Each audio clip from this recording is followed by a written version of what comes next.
Where do you spend the majority of your time in your mind? I used to think years ago, that with enough pipeline, even with a bad attitude, you're going to make it happen. You're going to, get results. But too often I've seen people that try really, really hard. I've seen people prospect 30, 40, 50 people a day and not get results. And the truth is, you'll always verify what you believe to be true.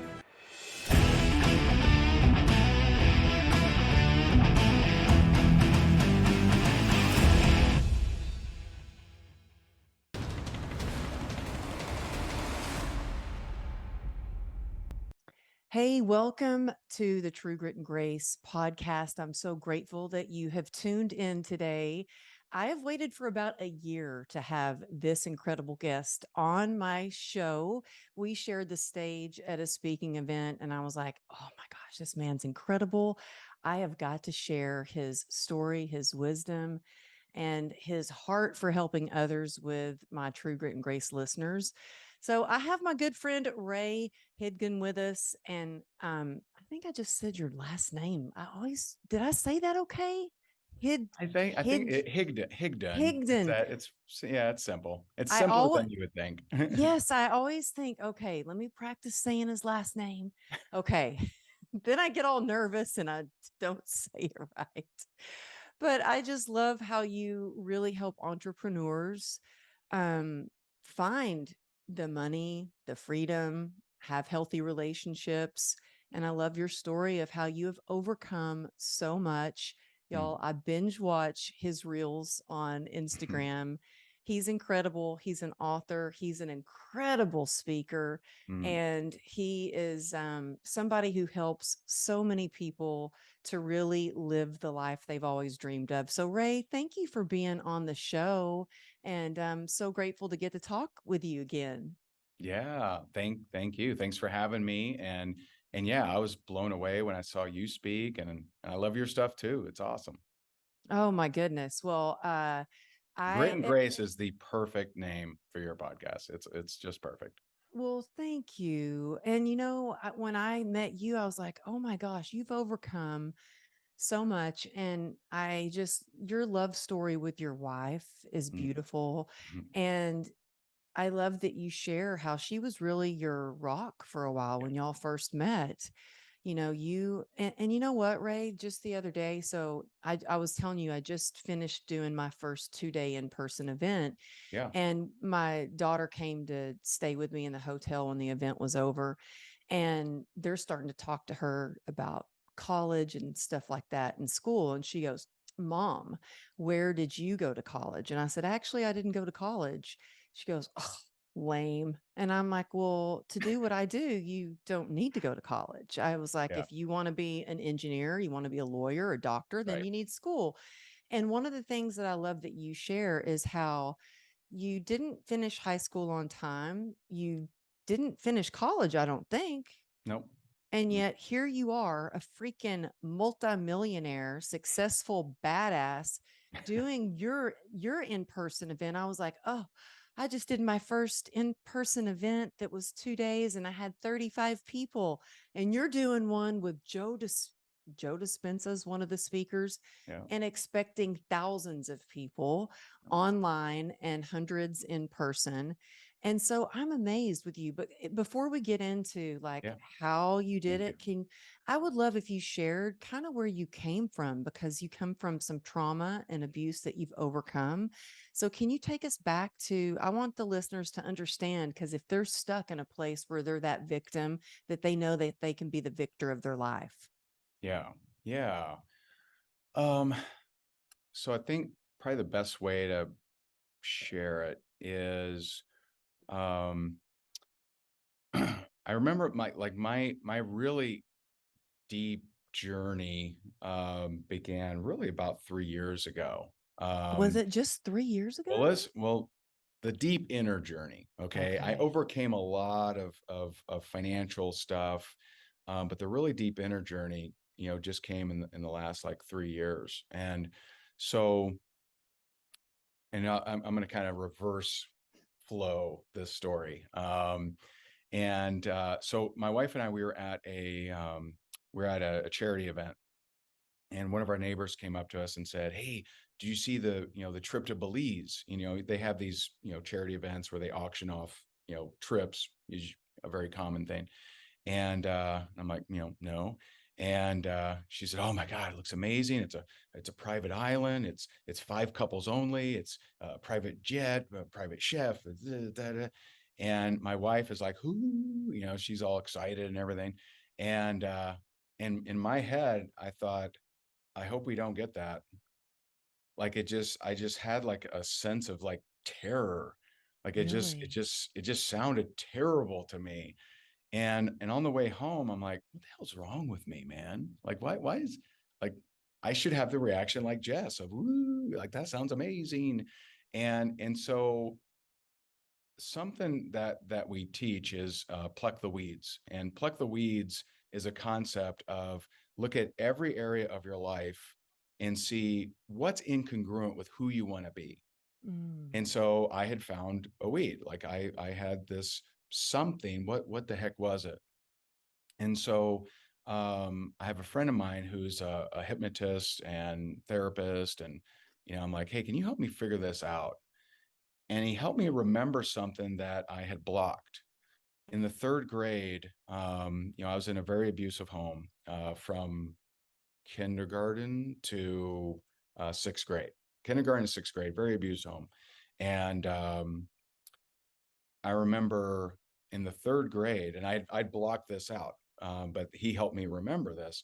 In the third grade, I had a guidance counselor, and my teacher, I think I'm assuming, knew something was off and had me start meeting with the guidance counselor. And I don't know. I mean, it's third grade, whatever. And so I start meeting with this pretty young, cool, lady. And it was nice because I never got to talk to anybody. I mean, I didn't go to anyone's house. No one was allowed at my house.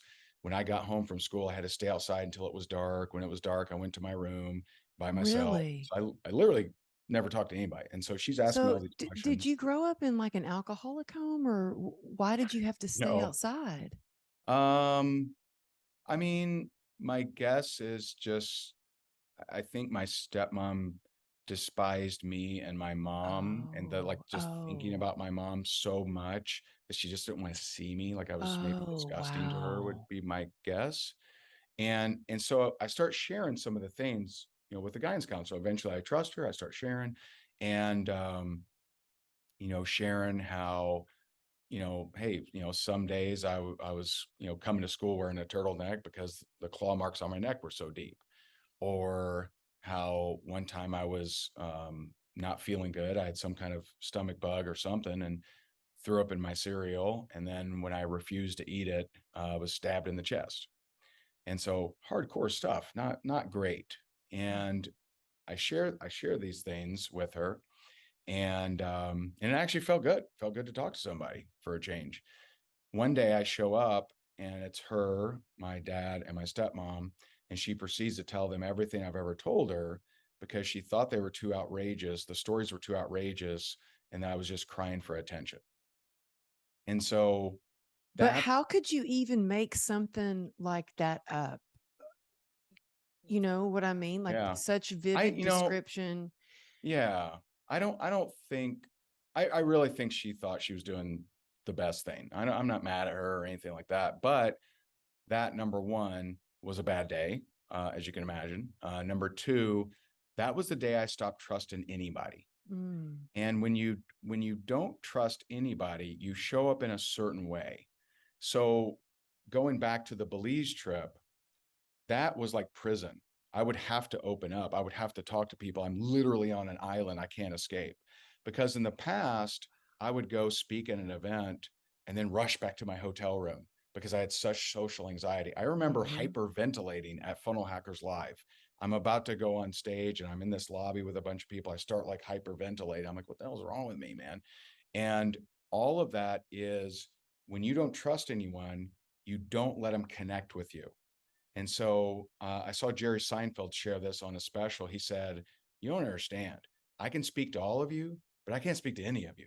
He said, "When I come off stage, like I'm not who you think I am." And that used to be me. I used to really struggle with that. And I had to become aware of, how was I showing up and me being so afraid of being betrayed again?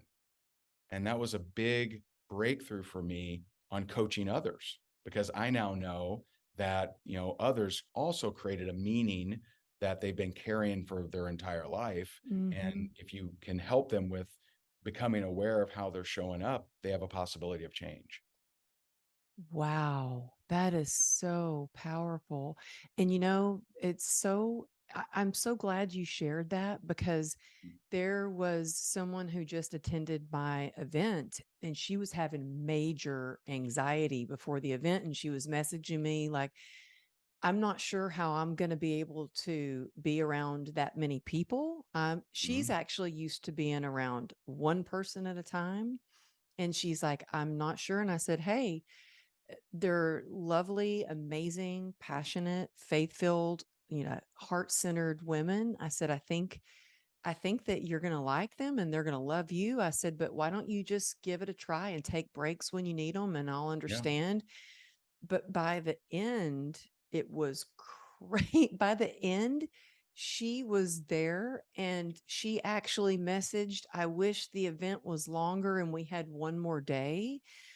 But Nice. it's interesting, and I feel the same a lot of times when I go speak at events. I need my pride. I do. I love people and I love being Yeah. on one-on-one and on stage, but I really need some downtime by myself after an event. Are you like that? I definitely used to be.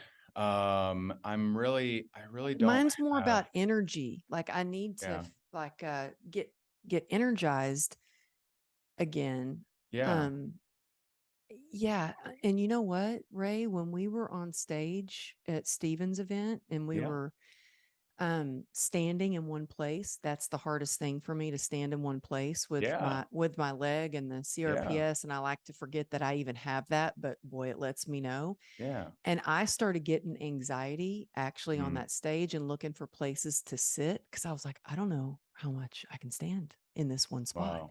So I think mine is more about recovering, letting the pain subside a little bit, because once Sure. I'm done with stage, like the adrenaline is left the building and the Yeah. pain starts to return.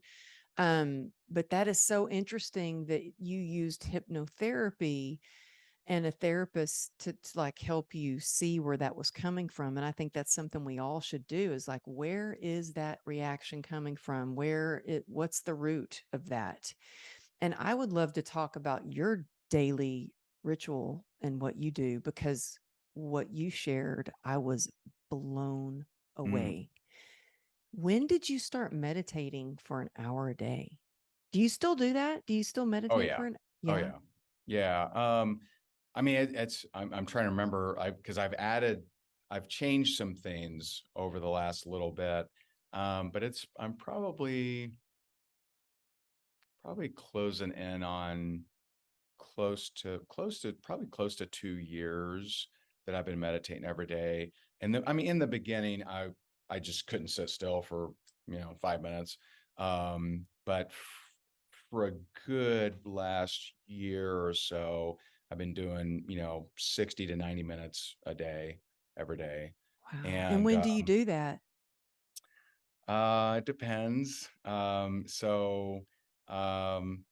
many days I get up very, very early. And I'm not sure. I don't know if we go here or not. I'm not sure if it's my higher self or a type of chemical addiction, but around 3 or 4 a.m. I usually am awake, and I'm just feeling this intuitive push to get up and do it. And so, Really? like this morning, I woke up and it was 3:44, and I woke up looking at the thing, and I lay back down, and I definitely could have laid back down. I laid back down, and it was like someone was shining a flashlight in my face. And I think that sometimes when you go into this kind of practice, you get different signs, and you just get different nudges, and interesting things happen. And so most mornings I'm up, around before 4:30 usually. And so that's typically when that is when I do it. You get up at 4:30 in the morning and then Sometimes earlier. sometimes earlier. And Yeah, when do you end your work day? Because I want to talk to you about workaholic and how sure. you got over that. So when do you end your work day? I mean, that depends. So usually how most of my mornings go is I get up, 4-ish, whatever. I do meditation, I do a morning journaling, and I go to the gym. And that's, I'm usually done by like 6:45, 7 a.m. And then kids are usually up helping mama get them all ready for school and that, that kind of stuff. Um, and then 8 o'clock to usually like 11 is kind of more me time of doing different things, right? Not really working that hard, but doing different things. And so usually my work day is like 11 to like, you know 4:30, and then often I'll have something at night, right? And so, but there's a difference between number of hours worked and being a workaholic. To me, for me, being a Mm-hmm. workaholic was constantly thinking that the work I was doing was going to make me feel better. And it was a coping mechanism of me not feeling good about myself, and that the only way for me to feel good about myself was to be doing something. And you'll see this with people, like if you're at a family reunion or a family gathering, there's usually one person that's doing all the cleaning, right? Like they're cleaning up, they're gathering stuff, they're doing stuff, Mm-hmm. and they probably don't know it, but they're doing it to avoid connection. They're doing it because of a self-worth issue, typically, and so it's the same thing, just on a different scale.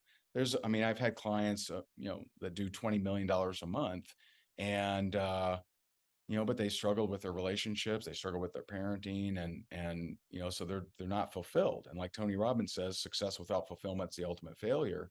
And so Mm. it's that I thought, my first $1 million year, that'll make me feel good about myself. My first $1 million month, my first $1 million day, and none of those did anything to make me feel better about myself. They hit numbers, and I got praise, and people, seemed to like it. But it didn't do anything for me to make me feel good. And so that's a different journey. That's an internal journey. That's the journey no one wants to do. It's one thing to do videos when you don't feel like it. It's another thing to dig in and say, who am I? How do I think, act, and feel? What is my personality? What is my state of being? How do I react to life circumstances? How do I show up? That's a very, very different dive. And most people don't want to do that dive. They'd rather learn a Oh, tactic. They'd rather learn a strategy, right? And mm-hmm. be A tip, distracted with trick, the strategy. strategy. Like this is Yes. the tool. Oh, if you just do these 5 things, everything's great. But yeah, and I'm sober, so I went through the 12 steps Mm, of recovery, and a part of that is really digging deep and mm, doing your personal defects, where you look at yeah. all the things, all your shortcomings, and you really figure those out. And it's funny, my husband and I were just talking this morning. We were sitting at the table eating, talking about fulfillment. Mm. And I'm like, well, honey, what fulfills you? And he was like, being like, well, you do, but you're not doing it lately. And I'm like, well, no, no one can fulfill you. You need to find your own fulfillment. He's like, don't you tell me that. That's why I married you, And so we were going back and forth. But when did you know, oh my goodness, I think I'm a workaholic? Because I remember when I was, oh gosh, I got a problem. I think I'm an alcoholic. That was when I was like coping, trying to Yeah. use medicine or alcohol as medicine after being diagnosed with CRPS. And then Mm, I'm like, I don't want to slip into replacing that with being right. a workaholic. When did you realize, gosh, I'm a workaholic? Like, I'm just like counting on these numbers and constantly thinking about work and using that to, I'm going to feel better when this and that. When did you realize that? Um, I mean, I think I realized it when I started becoming more aware of how I showed up as a parent. And I didn't have a great model. I didn't have a great example. I don't remember my dad literally ever playing with me. Um, and and so I didn't have a great model. When I would go to play with the kids, roughly 3 to 4 minutes in, I felt just the compulsion to look at my phone, or I got to do something, or whatever. And it was like that all the time. And so um I bet I a always lot felt of the people need. listening are Yeah, going, that's me. yeah. So I always felt the need to be doing something. I have to be doing something. I have to.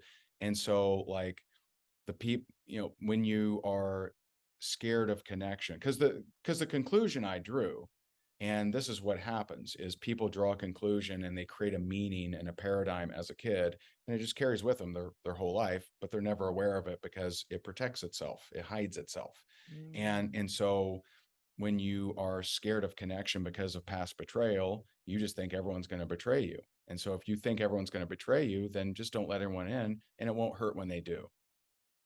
And Mm. so that was even showing up even with my kids, which is absurd, which is unfair to them, and unfair, to me too. And so when I realized that, I'm like, okay, I got to work on this. And the best thing that helped me with that, two things. One, meditation, certainly, right? To calm those brain waves, to calm that monkey mind, to, tame the animal. And two, morning journaling. So you mentioned, the 12. I haven't been through the 12 steps. But you mentioned the 12 steps and finding your defects. My the way that I do a morning journal, I find yesterday's defects every day. And so I do an audit. So there's four components to the morning journal. One, just how am I feeling, right? How do I feel today? Number two, how do I not want to show up today? And it Mm. has me audit the day before, and I look at relationships. I look at, was I kind, present, and loving? Was I interested in others? Was I compassionate? Did I play big, that was needed in that situation? Was I a good mentor to my kids? And so every single morning I'm auditing the day before and looking at, where did I show up that's incongruent with who I want to be? And then next Oh, is, how do I want to show up? And that's what allows me to catch these things that otherwise I wouldn't catch. And so, that's what's, helped me chip away at these tendencies and these behaviors that are so easy to be shoved under the rug. that's so amazing. And wow, for just taking accountability for how you're showing up is incredible. Now, as far as your morning ritual, you get up and you've done most things like it's 6:45 and you've done your workout, you've done your meditation, you've done your journaling, everything, you're ready to go. How much sleep do you get every night? So that's varied over the years. I've I don't know if it's a condition or what, but I've just never slept a lot, and I don't know. I don't take naps. I don't feel tired throughout the day, and meditation has definitely allowed me to operate on even less sleep. But I don't set an Really? alarm ever. I don't. You I don't don't try to you don't force ever myself set an alarm? ever. I never set an alarm. I just so That most is nights like I'm ultimate trust in yourself. That's amazing. well. I mean, the way I figure it is, hey, if my body really needs more, then I'm not going to force it. And so I would say maybe once a month, or maybe once every other month, I'll wake up and it'll be, 6 o'clock. And that's really rare. Usually it's much earlier. So I'm usually going to bed anywhere from, 10, 10:30, 11. And then, so it's usually around 5 hours is kind of the normal. Not that I try to make it that. I don't, because people yell at you, you got to get 8 hours. And I I, know. I don't recall the last time I've had 8 hours. But I think meditation does grant you some downtime, brain wave wise, that is just a little bit different than Mhm. sleeping more hours. That's my Mhm. take. And who got you into meditation? Yeah, so I follow Dr. Joe, and he's like you said, he's speaking at this event, and he spoke at last year's event as well. My good friend Gabe, and Gabe is, he was one of my groomsmen. He's just awesome dude. And he came to me. He'd had some really profound transformations from Dr. Joe's work and retreats, and so I started getting into it, and did it all wrong for months, and then kind of learned how to do it right. And I remember walking down the street one day, and I'm just like, I noticed two things. One, my mind wasn't racing like crazy, and two, I just felt lighter. I just felt like, Really? I don't know, I just felt different. And people started telling me, they're like, man, what you seem different. Like, what, something's changed or something. And I'm like, and I noticed I started getting less irritated. I started getting less anxious, less agitated, and just, things just started improving. And so I'm just very, very grateful for Dr. Joe and all his work, and my friend Gabe. Did you do meditation when you first started, guided meditation, or did you just go, I'm going to close my eyes and meditate? How did you get it? Like, how did you start? So I started with Dr. Joe. I pretended to meditate years ago, and I didn't really know what I was doing. So I didn't really. So I That's started amazing. with Dr. Joe. He has a morning meditation on like iTunes, and it's like 23 minutes. And about 3 minutes in, you're supposed to sit up, right? And so about 3 minutes in, I'm doing this, I'm stretching, I'm standing up, and then I lay down, right? And so like I'm a wreck, I'm an idiot. And I tell my buddy, I think like most people, the conclusion that most people draw is, I tell my buddy, I'm like, hey man, I don't think I'm cut out for meditation, man. I think it's just this guy in meditation. I don't think. And he just started laughing. He's like, of of course. He says, you have to tame the animal. And I'm like, what? He said, you got to tame the animal. You got to tell the animal, the body, that you're sitting today. You got to tell the mind, Mm. the animal, that we're doing this meditation. And that really turned me on, like, oh, this is like a normal thing, and only champions overcome it. Like, that was kind of a challenge, right? And so now I've done 4-hour meditations without moving a muscle. And so it's something that, like most things, or perhaps all things in my life, I started off doing terribly and doing all wrong, and just with enough stubbornness and enough um desire to improve, I've gotten a lot better at it. Well, thank you. That I'm stubborn and I have a desire to improve. So I know that I'm going to go listen to Dr. Joe Dispenza on iTunes and Yes, start that tomorrow tonight. yeah, and it is guided. It is guided. You asked that question.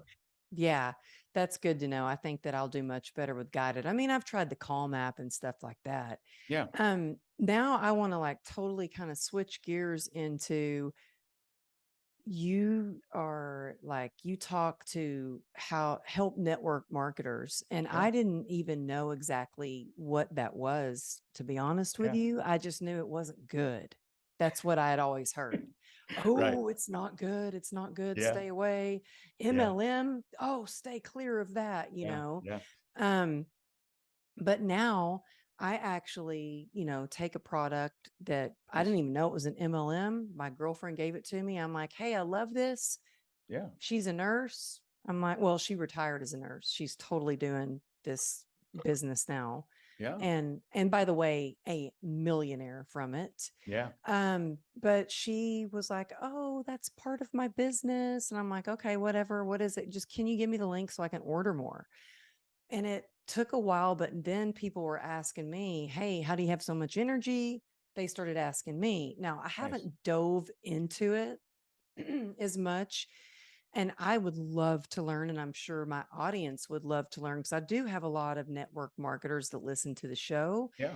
I have a lot of entrepreneurs that listen to the show, and I have a lot of people that don't have jobs, and they Mm. probably have no idea. Like, I have a lot of people that have chronic illness, Mm. and they might be on disability, or they might need more income to even pay for medication. And they have no idea that there is such an easy way to make money with Mm, network marketing. I mean, it's not easy. You have to actually work to do it, but it's mhm. possible and you can do it from home. Why do you think network marketing has such a bad rap? Sure. Yeah, and thank you. Thanks. I didn't know you were going to ask me. I'm glad you did. So the good thing about network marketing is also one of its bad things, and that is it's such low barrier to entry. Mm-hmm. And so it's such, so here's how I define network marketing. Like, here's my description of it. Network marketing is the lowest risk, lowest overhead way for the average ordinary person to start a business. Mm-hmm. And you have a lot of people that have never read a book on sales, marketing, persuasion, psychology, never read an Inc book, a Forbes, a Fortune, watch Shark Tank, etc. All of a sudden, they got a business. And so it's very low risk. Someone who would never consider opening a restaurant and dropping $200,000 to start it, you'll see own a business in network marketing. So it's one of its greatest strengths is also one of its greatest weaknesses in that you have a lot of people that spent a little amount of money, a couple $100 usually, to start a business, and they're not trained. And so, Yeah. if someone's just not trained, like if you took untrained people and you put them selling anything, right? Like throw them on a car lot. What would they do if they knew absolutely nothing of what to do? They would be like, hey, don't you need a car? Come on. Hey, this is nice, right? They would hype it. It's fast. They would hype it. It'd be a weird process. And you'd be like, what is going on here? And Instead of getting to know their right, customer and ask right, questions about what they need or building a right. relationship with them. Yeah. And Yeah. so, but there's many things I love about it, but one thing I really love is that it's a gateway drug.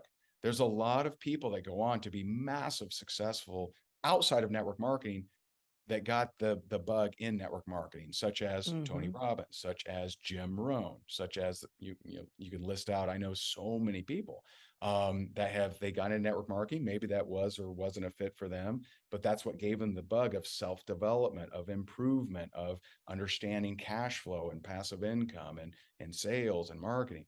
And so the reason it gets such a bad rap is because of network marketers, not because of network marketing.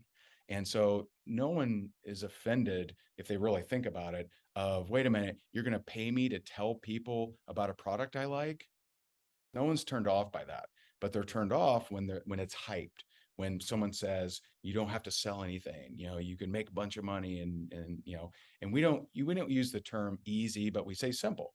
It's a simple process. Yeah, It's that's a very, better word. Not yeah, easy because necessarily, but easy, simple. yeah, because easy is tough, right? It's tough to say that because there is no business that's easy. Every business, Mm-hmm. you're going to have to roll up your sleeves and go to work. And some businesses will have higher overheads, restaurants. So, you're looking at hundreds of thousands of dollars. I had an advertising franchise. It was 40 grand to start and a few $1,000 a month. And, to use a name no one had heard of, but whatever. And so with network marketing, I mean, for example, we have two speakers at our event that earn over $10 million a year and from network marketing solely. And, they started for a couple $100. Now they did the work. They did a lot of work. Mm-hmm. And And that's my good friend that got me into yeah, network marketing. She worked hard yeah, in the beginning yeah, to get her, yeah, leaders underneath her or on her downline. I'm learning all the lingo, Ray, yeah, yeah, yeah, learning yeah. all the lingo. But yeah, I have so much to learn about it. I'm so new at it. And there's a lot to learn, but you give such good strategies. But Mhm. what you said, like, there are so many people in the self development that, I Yeah, mean, and a lot of speakers, lot of big names out there that they got their start yeah, with network marketing. I know a yeah, lot of them that got their start in Beachbody and yeah, yeah, for yeah. sure. Yeah, and it's something that, I'm very grateful for. I mean, that's what pulled me out of foreclosure, after I lost it all in real estate. No one was hiring. I was in the state of Florida. And No what one was year was hiring. that? That was 2009. So I lost Mm. everything in the real estate crash, Oh, went through a yeah. divorce, sleeping on my buddy's couch, and I didn't know what I was going to do. And I had actually tried network marketing, and I had some bad experiences. I didn't want to do it, but it's like I'm broke. I don't have much money. I'm like, I'm going to figure this thing out. And I went Mhm. on to become the number one incomer of that company. And so I'm very grateful for it for my thing. I no longer build a team, but I do coach and train a lot of network marketers. And it's something that it's so brilliant. You don't have to figure out supply chain management. You don't have to have a staff. You don't have to have customer support. That's handled for you. And so there's so much you don't have to figure out. You just have to do what you would have to do in every other business, which is learn promotion, marketing, sales, follow up, all the basics you have to learn in any other business you start anyway. It's just you have all the risk in all those other businesses. Like I'm sure that you have salaried people you take care of, and we have 6-figure a month salaries that we pay out of people to people as well, and we're very grateful to be able to do that. You just don't need to do that with network marketing, because the majority of the all the shipping, all the comp plan stuff, all the supply chain, like all that stuff's done for you. And so we don't think it's for everybody, because if you're easily offended, then you're going to struggle with people hating on you, and some people will. Yeah, it's so true. I just had somebody reach out to me and I had spoken. I think here we go. There it is. Um, okay. I had spoken at a book club for a network marketing company, and uh, I guess somebody that was in network marketing was using me to say, "Hey, take this product. It cured Amberly Lago of Oh, CRPS." geez. And so they Oh, reached out to me and said, "Hey, I heard that this product cured you."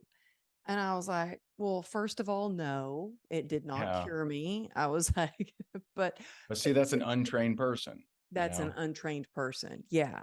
But you really answer a lot of questions about how to do better in sales. What do Yeah. you think is your number one tip for people who, let's say they're trying to sell an energy drink?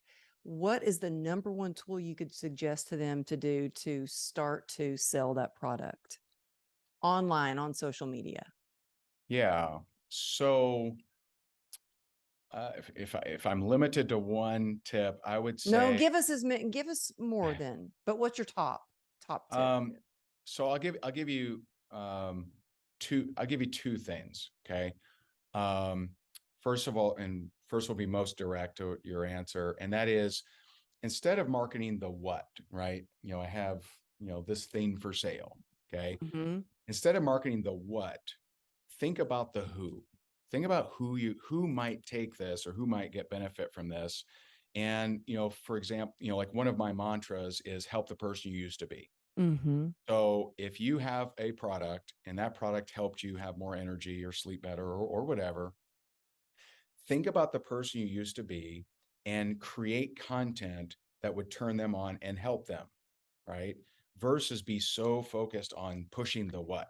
I have this thing Yeah. for sale. Yeah, And it's like when so, people have some fancy drink and it's just the picture of them and the drink. Like, yeah, that's all I am now. drink this. Yeah, This that's is all I this is am is just just, me. yeah, this Um, is me. This is I'm the product. That's it. yeah. But instead of, yeah. And so instead, just think about, like, if I sold a something to help with sleep, right?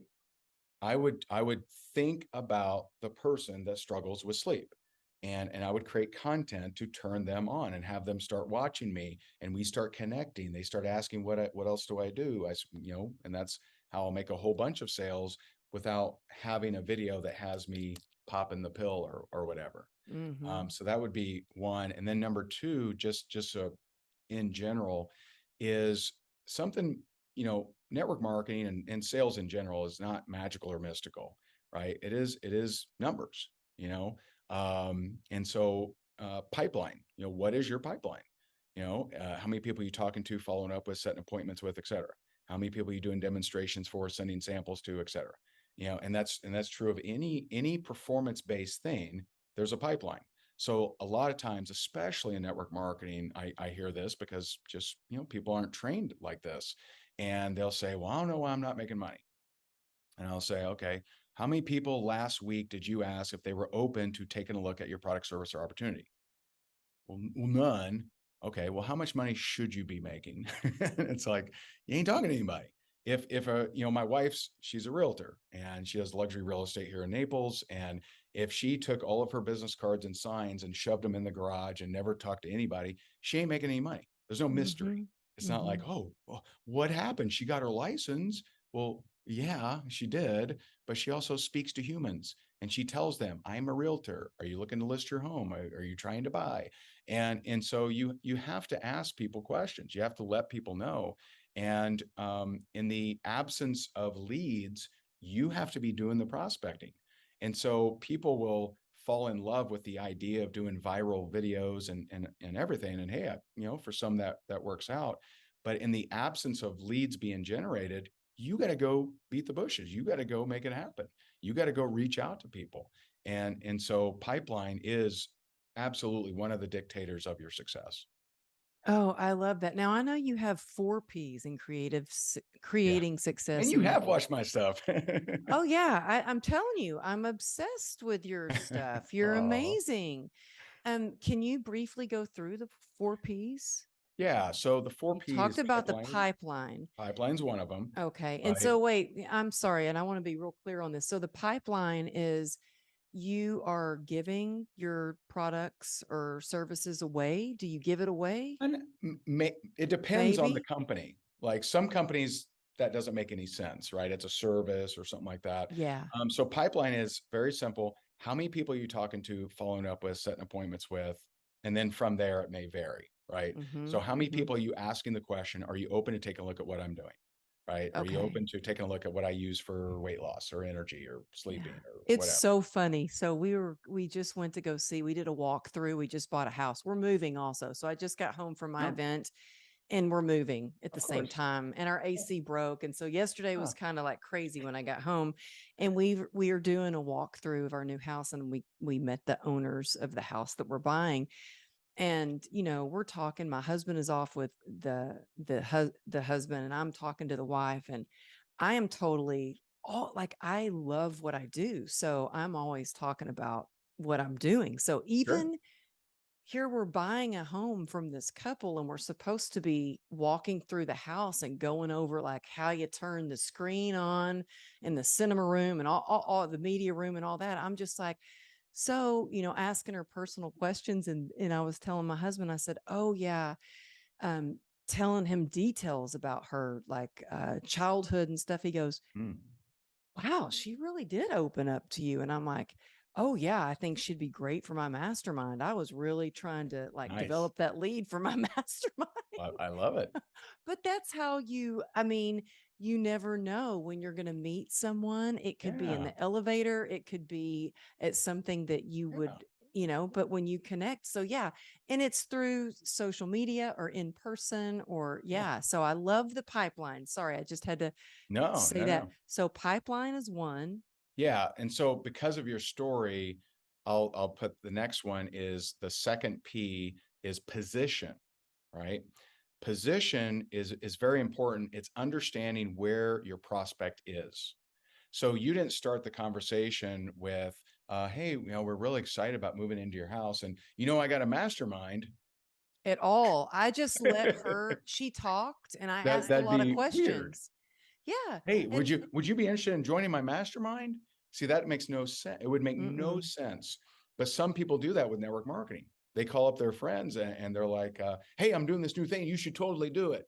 And they're like, what is it? What are we talking about?" That And immediately makes me want to hang up the phone when you feel like you're exactly. being sold to. Yeah. And so understand that everyone starts at position 0, meaning you don't know if they're open to learning more. You don't know if they're interested. You don't know if they have any inkling of what you're doing or wanting what you have. And so sometimes, people will say, "Oh, my friends don't support me." And I'm like, "Well, do they need the benefit of your product? Are they interested in the benefit of your product?" "Well, no, but I helped them in college." And it's like, you're toxic. You're the toxic one, not them. And so you wouldn't buy a lumber yard and then pressure all your friends to buy a 2x4 from you, right? Hey, get down here, get a plywood, right? That'd be Mm-hmm. weird, but that's what people do with network marketing, all the time. And so pipeline, position, awareness of where your prospect is, posture, which is the belief in what you have, regardless of external acceptance or approval. So a lot of people fall out of the game when someone shoots them down. And I had a young girl in my team.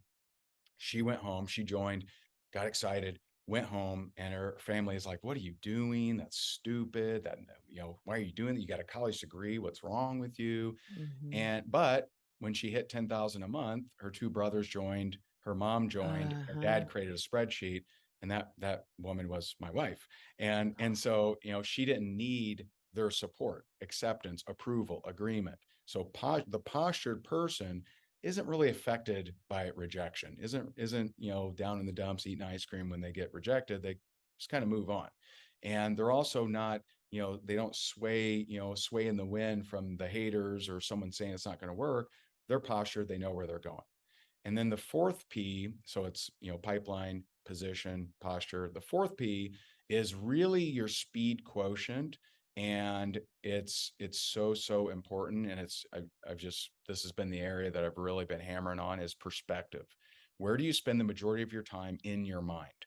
I used to think years ago, I used to think that with enough pipeline, even with a bad attitude, you're going to make it happen. You're going to, get results.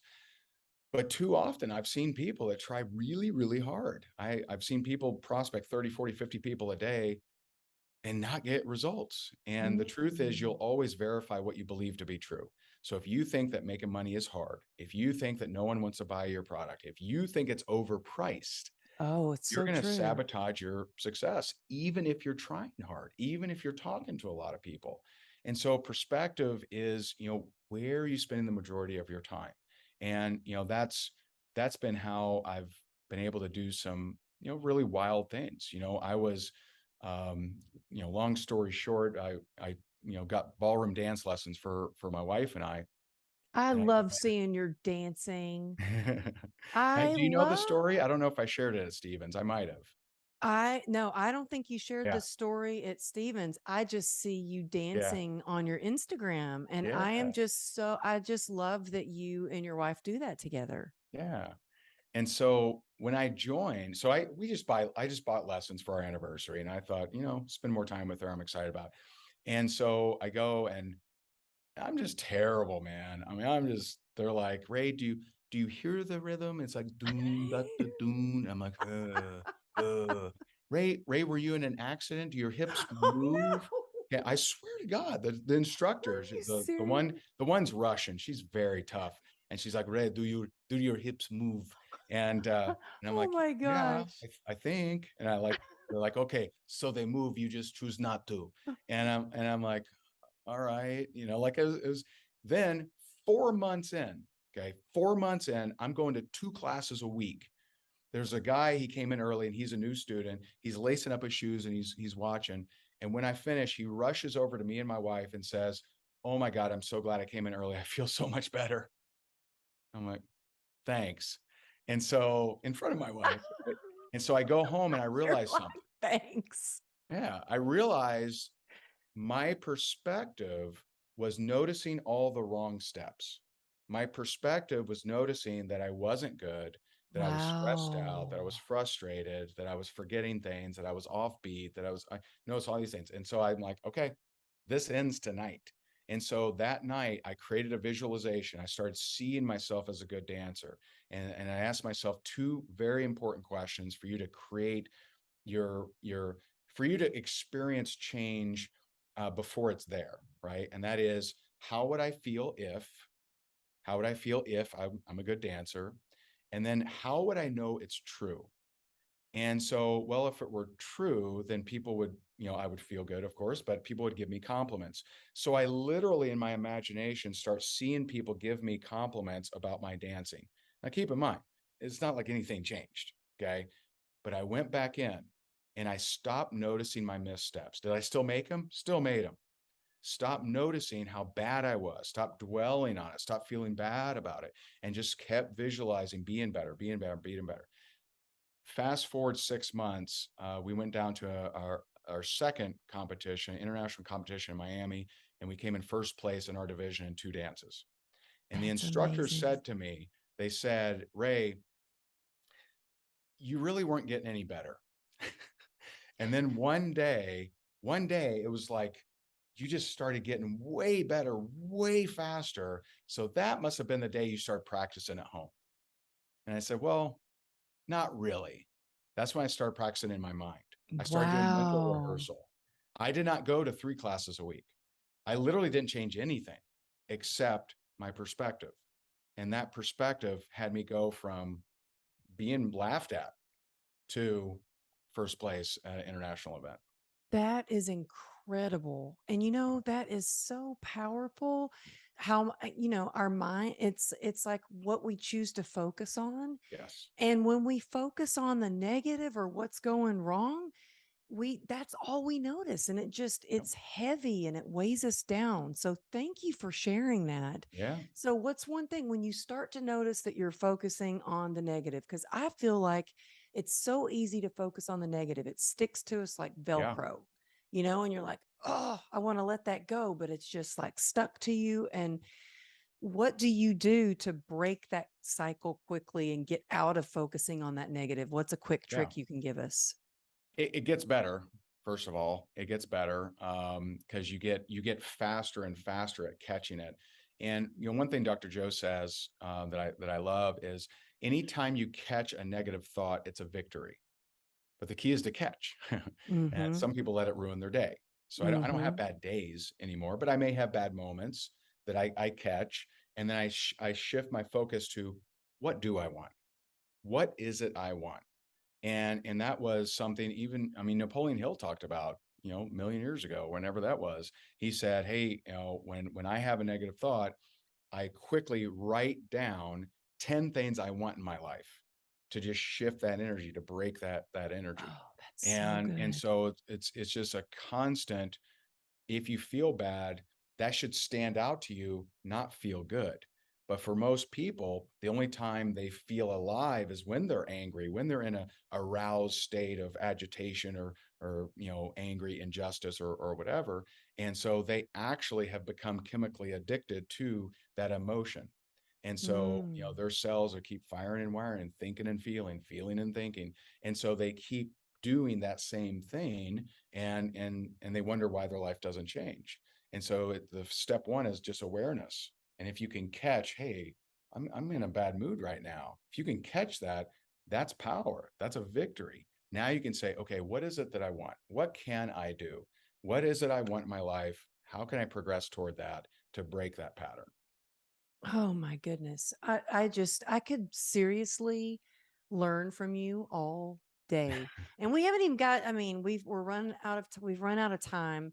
I want people to know where they can and we didn't even get to your amazing book, but I'm Oh, that's telling okay. you, you're going to want to check out his book, and you're definitely going to want to check out his videos. He does free trainings on YouTube. He's got courses. Connect with him, go to his Instagram account, and I Yeah. promise you, you will binge his reels. But tell people where they can find your book. Is it Amazon the easiest? Tell people where they can find Time, Yeah, Money, we have. Freedom.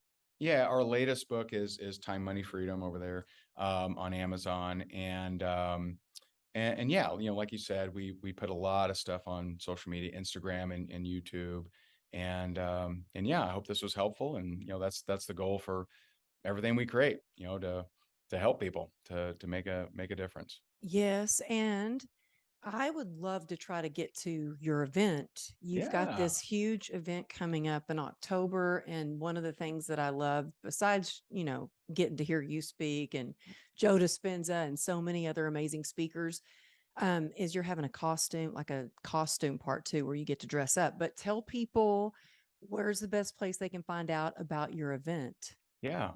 So it's at rankmakerslive.com.